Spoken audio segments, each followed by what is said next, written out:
Hello everyone, welcome to the channel. So today is January 25th, 2025, and we are in the middle of winter, which is perfect grilling weather. I'd much rather grill in the cold versus when it's 105 here in the summer. So today I just wanted to talk about the role that Kishu Binchotan plays in making authentic yakitori. And in my experience in going to yakitori and cooking yakitori, Kishu Binchotan is everything to making authentic yakitori. And what really doesn't get talked about much, or if at all, is the flavor. The flavor that it provides or the flavor that it imparts onto whatever you're cooking over it. To describe it, it's just a really super deep, intense, smoky flavor.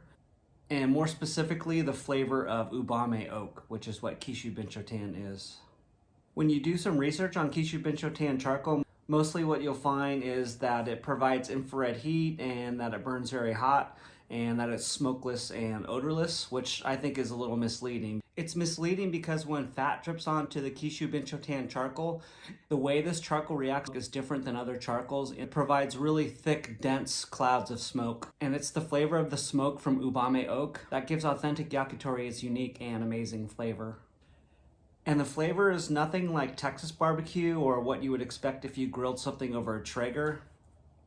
And to me, I never would have fallen in love with yakitori if it was just skewers grilled over standard charcoal. It takes barbecue to a whole nother level, and really in terms of charcoal barbecue, you cannot beat yakitori skewers grilled over Kishu Binchotan charcoal.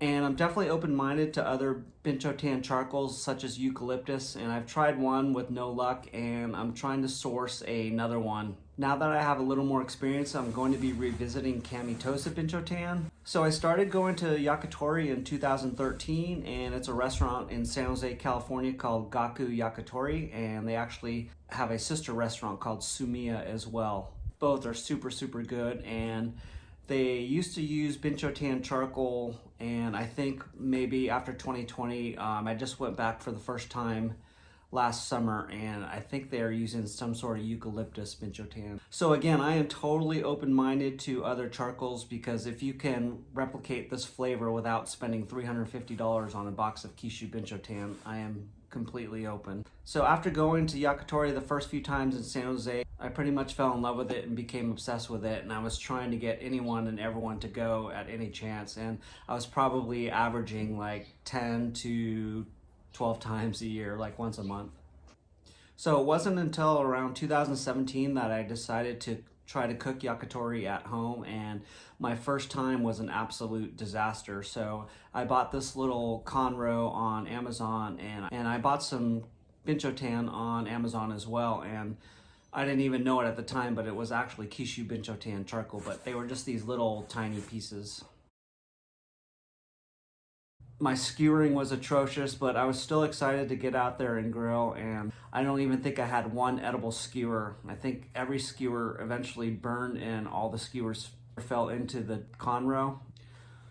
So after my first experience making yakitori, which did not work out at all, I would revisit it, and then I just decided to go back to just cooking steak over it and maybe like little pieces of chicken, like a chicken wing. So my next purchase was on Korin.com in 2017, and I think it was a charcoal called Amuraru, and they were these triangular shaped Binchotan charcoal. But again, I bought that, and to me it was not any different than just regular standard charcoal. So after the first few times of going to that restaurant in San Jose, I started to stand up while we were eating and going over to watch the chef cook, and it was at that point when I first saw the charcoal, and it was actually from this vantage point straight on where you could see the cracks or the fissures in it. And I was always wondering, like, what kind of charcoal is that? Because at that time I don't think there was a lot of information online. But I just want to let you know, if you're thinking about making an investment, or if you've made the investment in Kishu Binchotan charcoal, you can definitely replicate that flavor that you would get at an authentic yakitori shop. And it hasn't been easy. It's been a lot of experimentation and getting discouraged and putting it on hold. Even though I bought the charcoal, I was not able to replicate the flavor or even get hints of that flavor. Or sometimes I would just get hints of that flavor. So my first breakthrough or aha moment was around 2019 when I bought my first box of Kishu Binchotan charcoal on Korin.com, and I also bought a black bison conro.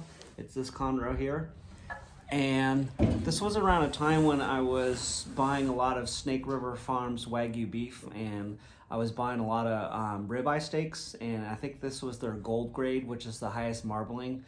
So it was in 2019 when I decided to slice up the Wagyu ribeye steaks into slices and just grill it over the charcoal on that new Conroe that I just bought. And cooking the sliced steak took maybe like 30 seconds per side, or maybe a minute per side at the most. And the steak is so marbled, it drips so much fat onto the charcoal.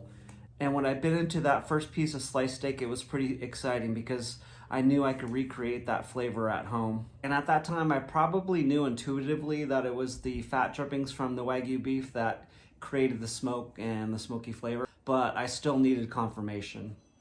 Because I also went back and tried to cook yakitori again, and again, it just tasted like a grilled skewer over regular charcoal.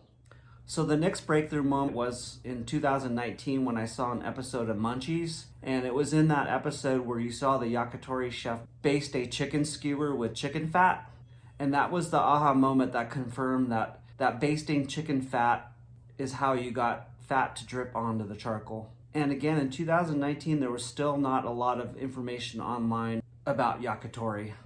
I wanted to see raw feed beginning to end where you saw everything the chef was doing. All you would get were people in yakitori restaurants with just small clips where you would see the chef just grilling for a few seconds. And it wasn't until sometime between 2019 and 2020 where YouTube finally started feeding me videos out of Japan where you would get raw feed of a yakitori chef grilling from beginning to end.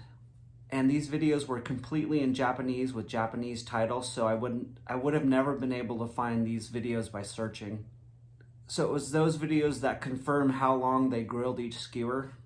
And I think it was around that time when Yakitori guy started making videos, and that made all the difference in the world in my journey of actually doing the skewering portion of making yakitori. So I'll definitely be doing some more videos with all of my favorite skewers. And again, I just wanted to reiterate to those who have not been fortunate enough to try authentic yakitori that's been grilled over Kishu Binchotan charcoal, that is pretty amazing and hard to beat. So thanks for watching, and we'll see you on the next one.